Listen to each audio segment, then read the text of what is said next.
అమ్మ నీ దగ్గర బోలెడంత శక్తి ఉంది. ఎవరైనా శక్తి ఉన్న వాళ్ళు ఏం చేస్తారు, ముందు బిడ్డలకి చూసుకుంటారు. పెద్ద కొడుకు విఘ్నేశ్వరుడికి ఏమైనా చేద్దామంటే ఏం చెయ్యాలి, ఆయనే పరమశక్తివంతుడు, ఇంకా నువ్వు ఆయనకేం చెయ్యక్కర్లా. ఇక రెండో వాడు సుబ్రహ్మణ్యుడు మహాజ్ఞాని, ఆయనకేమీ చెయ్యక్కర్లా. మీ ఆయన మహానుభావు అమ్ముడిని కలిచేశాడు, ఇంకా ఆయన వివాహం ఎందుకు చేసుకుంటాడు. కానీ అలాంటి వాణ్ణి తపస్సు చేసి ఓంచి మెడలో తాళి కట్టించుకోడు, నీది కదా గొప్పతనం. కాబట్టి నువ్వు శంకరుడికి ఏం చేస్తావు నీ శక్తితో, ఏమీ చెయ్యక్కర్లా, ఆయన మహానుభావుడు.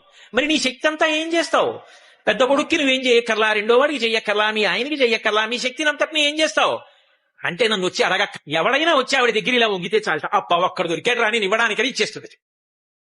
అమ్మా అప్పుట్ట నువ్వు సంతోషంగా నవ్వుతుంది తప్ప, నా దగ్గర ఉన్నది ఇవ్వడానికి ఇవాళుడు దొరికాడు రా నాకని సంతోషిస్తావమ్మా. కావలసిందల్లా నీ దగ్గరికి వచ్చి నిటారుగా వెదురు బద్దలా నిలబడ్డం కాదు. ఇలా ఒక సిద్ధు మహానుభావుడు పరమశివుని యొక్క ఇల్లాలివి. అమ్మా లోకములను కన్న తల్లివి, అపారముగా అనుగ్రహించగలిగినటువంటి జగన్మాత.